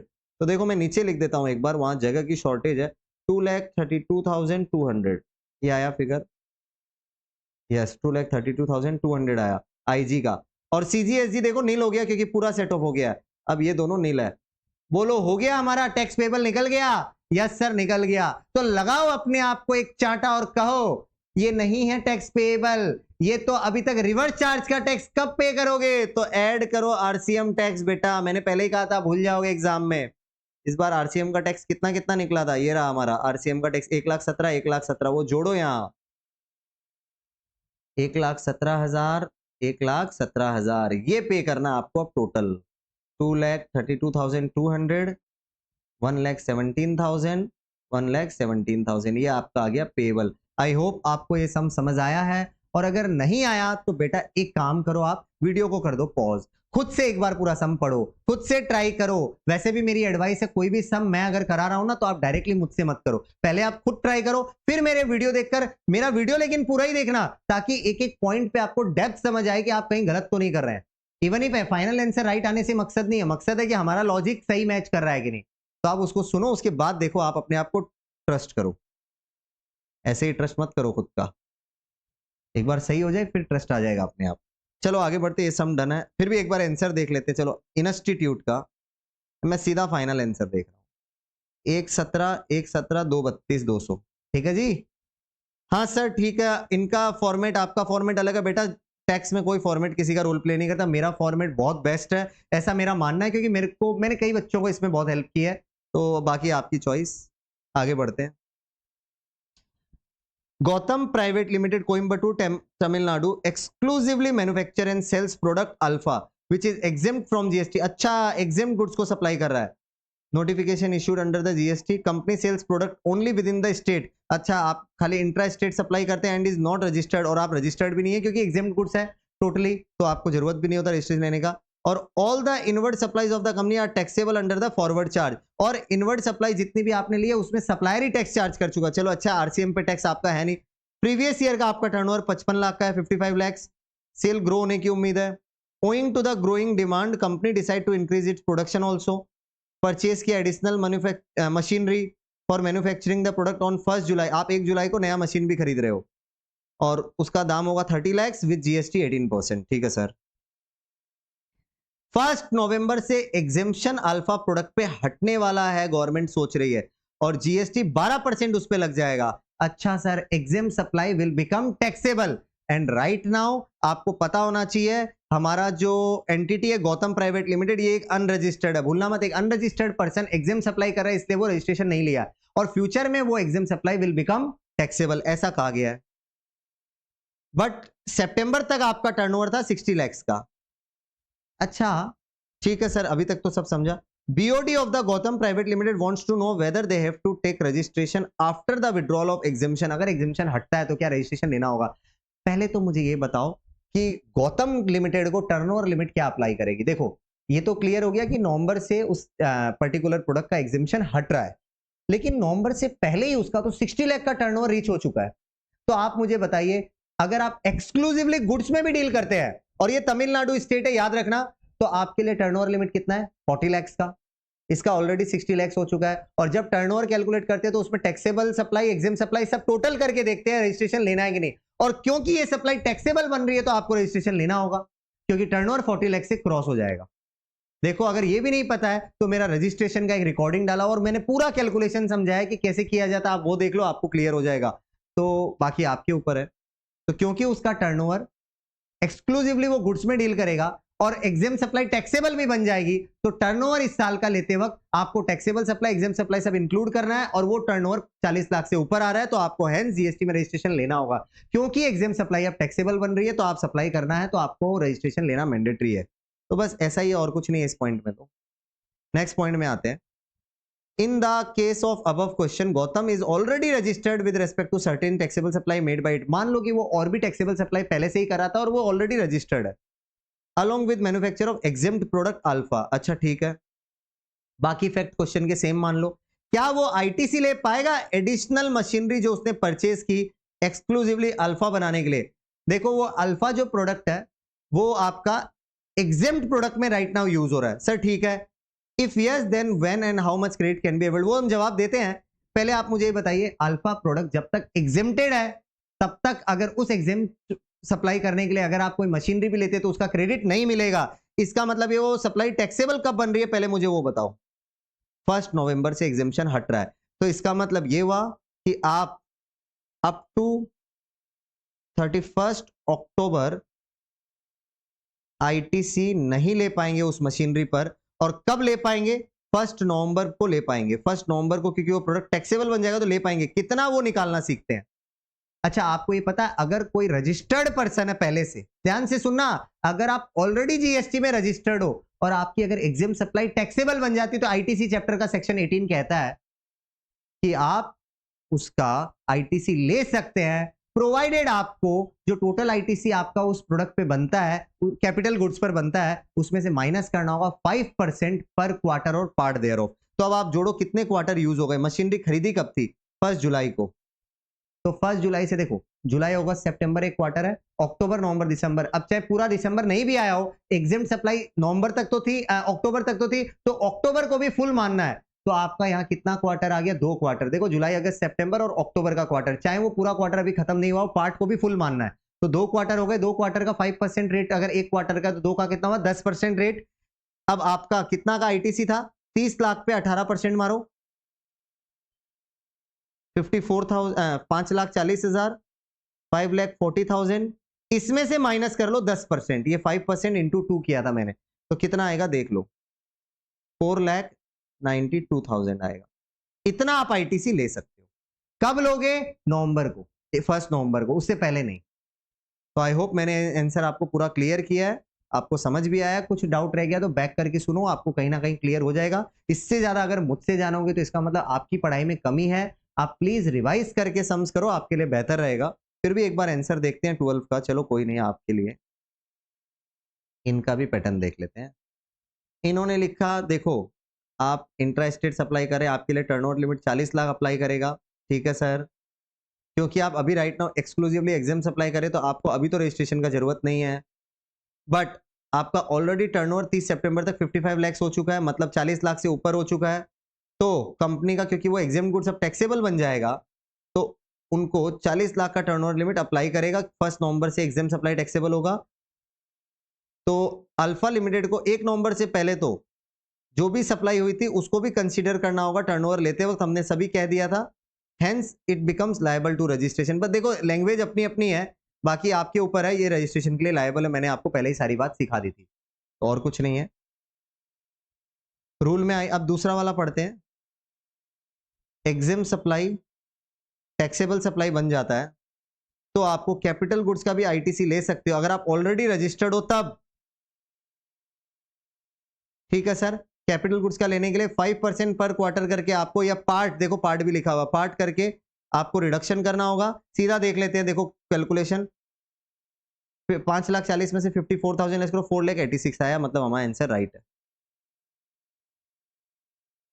मैंने कुछ अगर अलग फिगर लिखा था क्या? अच्छा, मैंने 492 लिख दिया था, 486 आएगा, 10% लेस करना है। ठीक है, आगे बढ़ते हैं। Advance ruling once issued cannot be held to be void ab initio under any circumstance. Discuss the correctness. क्यों बेटा, आपको पता नहीं है?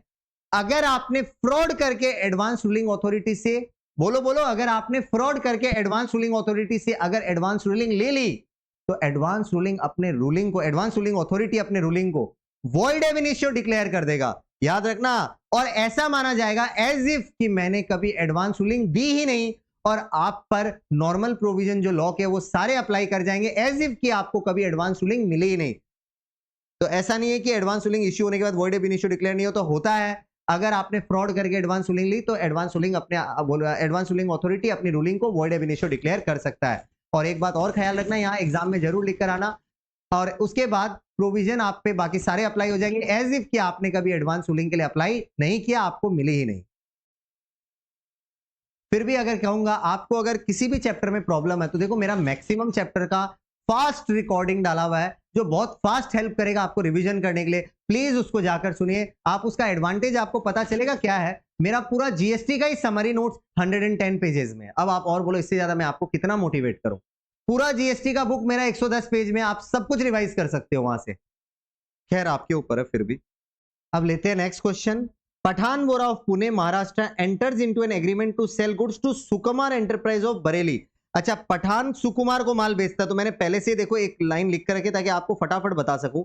पठान सुकुमार को माल बेचता है, ठीक है sir. While the goods being packed in Pune godown of Patan, Sukumar got an order from Sindhu. Sukumar को सिंधु से ऑर्डर आया, मतलब सुकुमार सिंधु को माल बेचता है। ये इसको सेल करता है, ये इसको सेल करता है। ओके, पठान इसको सेल करेगा, सुकुमार सिंधु को सेल करेगा। Sukumar enterprise agreed to supply to the said goods Sukumar and asked Pathan Vora to deliver the goods to Sindhu at Shimoga. अच्छा, पठान सुकुमार को माल बेचता है, लेकिन राइट नाउ सुकुमार ने पठान को क्या बोला, माल को डायरेक्टली डिलीवर करा दो आप सिंधु के यहां। आई होप आपको यहां दो चीज समझ आई है कि दो ट्रांजेक्शन है यहां पर, पठान और सुकुमार के बीच में, और दूसरा ट्रांजेक्शन है सुकुमार और सिंधु के बीच में। बस सिंधु को माल सुकुमार अपने गोडाउन से नहीं भिजवा रहा, पठान को कह रहा है आप माल वहां भिजवा देना। इफ यू रिमेंबर यहां पर दो ट्रांजेक्शन है, तो उसमें क्या है वो सुनना। पठान और सुकुमार का ट्रांजेक्शन एक अलग ट्रांजेक्शन है, और सुकुमार और सिंधु का ट्रांजेक्शन एक अलग ट्रांजेक्शन है। पठान और सुकुमार का ट्रांजेक्शन को मैं बोलूंगा bill to ship to model, अगर आपको पता है तो।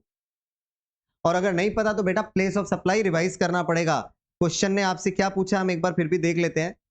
Determine the place of supply, ठीक है sir.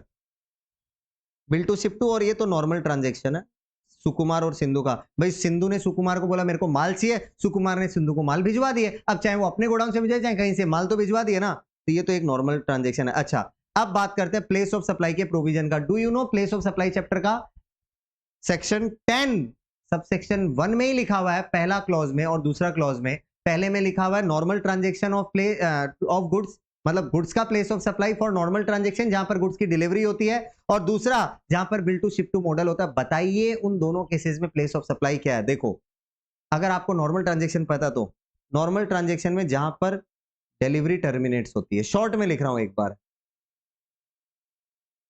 Terminates for the supply, जहां डिलीवरी खत्म होती है वो होगा सप्लाई। तो बताओ सुकुमार और सिंधु का डिलीवरी कहां हो रहा है? सर सिंधु की जगह पे, सिंधु का जगह कौन सा है? कर्नाटक। तो आपको पता चल गया ये प्लेस ऑफ सप्लाई होगा पीओएस। ये तो क्लियर है। अब बात करते हैं पठान और सुकुमार का प्लेस ऑफ सप्लाई कैसे निकलेगा। पहले मेरे को ये बताओ, पठान सुकुमार के प्रीमाइसेस पे डिलीवरी दे रहा है? सर नहीं, सुकुमार ने पठान को कहा माल की डिलीवरी सिंधु को करवाओ, तब कहते हैं इसको bill to ship to model. Bill मेरे नाम पे, शिप किसी और को। बिल मेरे नाम पे, बोलो मेरे साथ, बिल मेरे नाम पे, शिप किसी और को, सिंधु को। तो ऐसे केस में प्लेस ऑफ सप्लाई होता है। देखो, पठान सुकुमार को माल भेजेगा और पठान सिंधु को माल भेजेगा और सुकुमार के नाम पे बिल बनाएगा, तो माना जाएगा कि जैसे ही पठान सिंधु को माल भेजेगा, माना जाएगा सुकुमार ने माल रिसीव कर लिए और प्लेस ऑफ सप्लाई होगा सुकुमार का। मतलब सुकुमार का प्लेस ऑफ सप्लाई क्या है? सर सुकुमार था यूपी का, तो प्लेस ऑफ सप्लाई होगा यूपी। आपका यही आंसर है। मैंने शॉर्ट में बताया, इससे ज्यादा डेप्थ में आपको करना है तो रिवाइज करो पहले। तो ये है आंसर 14। चलिए बात करते हैं नेक्स्ट क्वेश्चन का 15 का। Explain briefly the applicability of GST on the application fees charge for entrance और the fees charge for issuance of eligibility certificate for admission और issuance of migration certificate by educational institutions. देखो, आपको ये बात पता है, आई होप, एग्जामिनेशन चैप्टर में साफ लिखा हुआ है एजुकेशनल इंस्टीट्यूशंस अपने स्टूडेंट्स को, फैकल्टी को, स्टाफ को कोई भी सर्विस दे दे वो एग्जेम्प्टेड है। और आप ठीक से देखिए, यहां पर एजुकेशनल इंस्टीट्यूशन अपने प्रोस्पेक्टिव स्टूडेंट्स, प्रोस्पेक्टिव या एक्स स्टूडेंट्स को सर्विस दे रहा है, क्योंकि जो लोग छोड़कर जा रहे हैं उनको हम एक्स ही बोलेंगे। तो भी क्या हुआ, थे तो स्टूडेंट्स ही। और सीबीआईसी का एक क्लैरिफिकेशन भी आया था कि अगर कोई एजुकेशनल इंस्टीट्यूशन अपने प्रोस्पेक्टिव स्टूडेंट या एक्स स्टूडेंट को भी सर्विस दे तो माना जाएगा कि ये स्टूडेंट को ही सर्विस दे रहा है, क्योंकि उस एग्जेम्पशन का स्कोप बड़ा है, इसीलिए ये एग्जेम्प्टेड है। तो प्रोस्पेक्टिव और एक्स स्टूडेंट को सर्विस देंगे तो यहां पर मिल जाएगा एग्जेम्पशन। नहीं पता तो बेटा एक बार पढ़ लेना। आगे बढ़ता हूं। Mounty Limited entered into a high sea sale transaction with Fuji Limited for certain goods. Mounty Limited wishes to understand the live taxability of high sea sale under GST law and custom law. देखो, GST law में high सी cell के बारे में कहां बात की गई है ये बताना है आपको, और कस्टम एक्ट में कहां बात की गई है। देखो, आपको पता होना चाहिए जीएसटी लॉ के अंदर नेगेटिव लिस्ट आपकी पड़ी हुई है। नेगेटिव लिस्ट में साफ साफ लिखा हुआ है कि इंडिया के बाहर से इंडिया में अगर माल मंगा रहे हो और अभी तक इंडिया में माल पहुंचा ही नहीं, कस्टम स्टेशन पे माल आया ही नहीं, उससे पहले ही आपने किसी के साथ एग्रीमेंट करके माल को बेचा, तो हम उन ट्रांजैक्शंस पर आईजीएसटी नहीं लेंगे। दो supplies will be covered under the negative list. मतलब जीएसटी लॉ के अंदर मैं शॉर्ट में लिख देता हूं, नेगेटिव लिस्ट की सप्लाई ये है, तो मतलब जीएसटी नहीं आएगा। इतना आप क्लियर रखना अपने आप को। अब कस्टम एक्ट क्या कहता है? कस्टम एक्ट भी यही बात कहता है कि आप कितने भी ट्रांजैक्शन, जब तक इंडिया में माल ना उतरे उसके पहले कितना भी ट्रांजैक्शन कर लो, उस पर कस्टम एक्ट की ड्यूटीज भी नहीं लगेगी और ना ही आईजीएसटी लगेगा। आईजीएसटी जो जीएसटी का टैक्स है वो कब लगेगा वो सुनना, जो लास्ट बायर इन चेन होगा। ध्यान से सुनो, जो लास्ट बायर इन चेन होगा। जैसे समझो मैंने इंपोर्ट किया, मैंने एक्स को बेचा, एक्स ने वाई को बेचा, वाई ने जेड को बेचा, तो लास्ट बायर कौन था? जेड। जेड जब माल को कस्टम से क्लियर करेगा तो लास्ट बायर इन चेन अपना जो लास्ट बायर का जो ट्रांजैक्शन वैल्यू होगा उस पे वो देगा, उस पे वो पे करेगा आईजीएसटी। कस्टम एक्ट में ये प्रोविजन है। अब आप बोलेंगे सर हमको इस प्रोविजन के बारे में पता नहीं, तो बेटा अगर पता नहीं तो फिर आप कैसे करोगे? रिवाइज करो फिर। खैर मैंने आपको शॉर्ट में बता दिया, आपका काम इतना ही अभी जानना। आगे बढ़ते हैं। Discuss the precautions to be observed while issuing summons under GST law. GST law के अंदर अगर डिपार्टमेंट आपको समन देता है तो वो क्या क्या प्रिकॉशंस देता है, ये थियरी क्वेश्चन है, तो इसको आप सेल्फ पढ़ लेना। कुछ लाइनें में बता देता हूं। जब भी डिपार्टमेंट आपको समन देता है तो जनरली वो लोग समन प्रेजेंट होने के लिए नहीं देते, अटेंड होने के लिए नहीं देते, और समन का जो लैंग्वेज है वो इतना हार्श नहीं होना चाहिए। तो इस तरह के कुछ पॉइंट्स अगर आपको याद आ रहा है तो ठीक, अगर याद नहीं आ रहा तो भाई आंसर देख के लर्न कर लेना। स्टडी मैट में भी ये क्वेश्चन है और आंसर है। आगे बढ़ता हूं। एम्पाइन limited imported a machine from UK in April. Details in this regard are as follows. देखो इंपोर्ट किया है, कस्टम एक्ट का वैल्यूएशन ये और क्या है, कस्टम ड्यूटी निकालनी है, जीएसटी निकालना है। FOB value of machine 9800 UK pound. Freight, air से माल आया है, देखना एयर से फ्रेट जब आता है तो एफओबी का मैक्सिमम 20% होता है, आपको पता होना चाहिए। ये ले सकते हैं हम, फ्रेट बाद में देखेंगे। Licence fees buyer are required to pay in UK 600 pound, आपको पता होगा ये एफओबी में जुड़ जाएगा। तो आपका एफओबी अभी तक बन गया 98 प्लस 6 10,400 पाउंड। याद रखना ये पाउंड, पौंड नहीं पाउंड। आगे बढ़ते हैं। बाइंग कमीशन नहीं होता है, वैल्यूएशन अगर पता है तो। Date of filing bill of entry was 20 April, याद रखना 20 अप्रैल को बिल ऑफ एंट्री फाइल की। उस दिन एक्सचेंज रेट क्या थी 99 और बीसीडी की रेट थी 7.5%।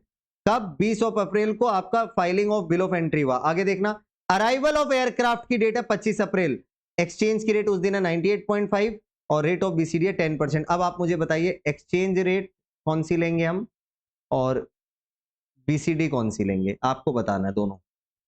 सर एक्सचेंज रेट में एक बात हमेशा रट लेना, बिल ऑफ एंट्री की डेट ही होती है और कुछ नहीं होता। तो बिल ऑफ एंट्री की डेट के दिन 99 था तो होगा ₹99 पर pound.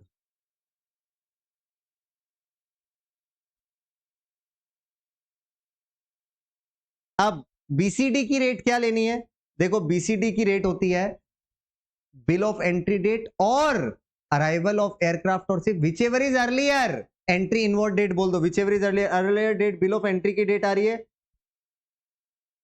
Sorry whichever is later, मैंने गलत कहा, वापस कह रहा हूं। अराइवल डेट और ध्यान से सुना, अराइवल डेट मतलब जिस दिन एंट्री इनवर्ड फाइल होता है वो डेट, या bill of entry whichever is later. Later date अपनी 25 अप्रैल है तो लेटर डेट अपनी 25 है तो बीसीडी की रेट ये होगी 10%। आई होप आपको ये क्लियर है, ठीक है। जीएसटी की रेट 12% है। इंश्योरेंस प्रीमियम की डिटेल नहीं दी तो भी हम लेंगे 1.125% ऑफ एफओबी। सीआईएफ निकालने के लिए कस्टम ड्यूटी निकालनी है, टैक्स निकालना। आई थिंक मैंने सब बता दिया, इस सब में कुछ दम ही नहीं है, आप खुद ही कर सकते हो। निकाल लेते हैं एक बार, चलो। एफओबी आया था 10,400, मैं अभी ना शॉर्ट में कर रहा हूँ, पूरा फॉर्मेट नहीं बना रहा। 10,400 एक्सचेंज रेट था 99, वैल्यू आ जाएगी। फ्रेट मैक्सिमम 20% होता तो पहले चेक करना पड़ेगा 10,400 इंटू 99 कितना आ रहा है।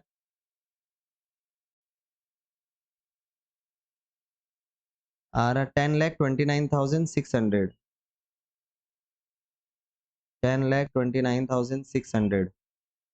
उसके बाद इसमें डालना है फ्रेट मैक्सिमम 20% होगा, ये मत भूलना।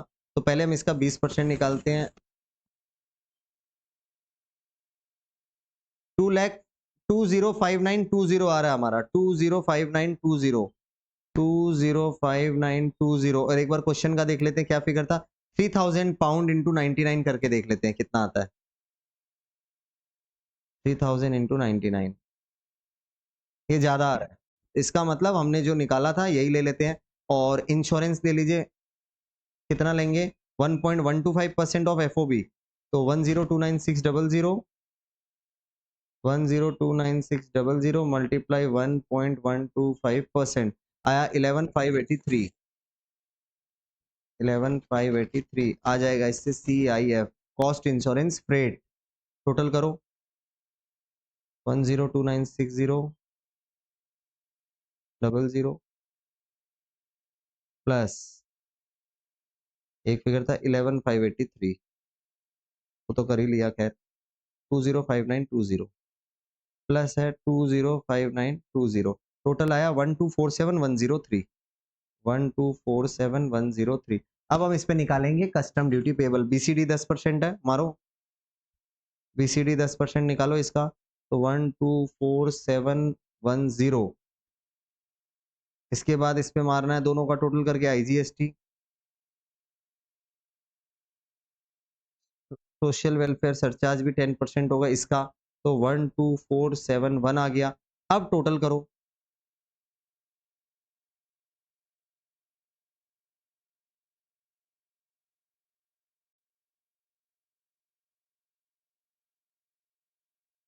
13,84,284 प्लस 12% IGST।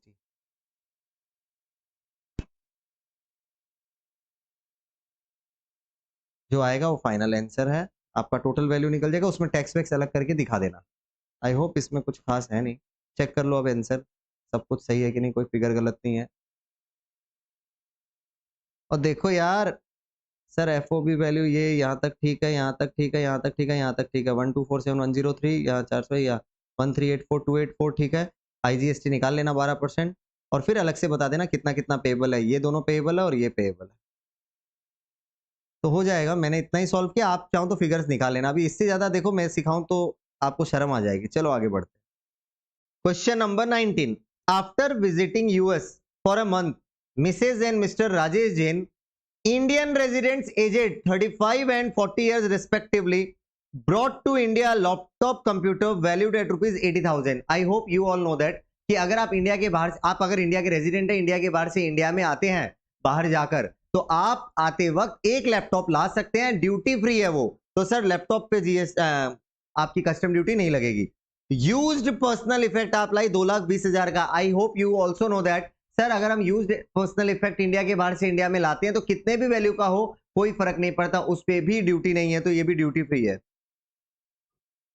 अब पर्सनल कंप्यूटर फॉर ₹65,000, लेकिन आपने एक पर्सनल कंप्यूटर लाए, वहां वो ड्यूटी फ्री नहीं है, तो उस पर आपको ड्यूटी देनी होगी, लेकिन पूरी नहीं देनी होती है। आपको पता होगा यहां पर आपको मिल जाएगा general duty free allowance GFA 50,000 तक का मिल जाएगा। इंडियन रेसिडेंट इंडिया के बाहर से इंडिया में आए हैं, यूएस जाकर, नेपाल भूटान नहीं है, तो याद रखना 50,000 का ड्यूटी फ्री मिलेगा जनरल ड्यूटी फ्री अलावेंस।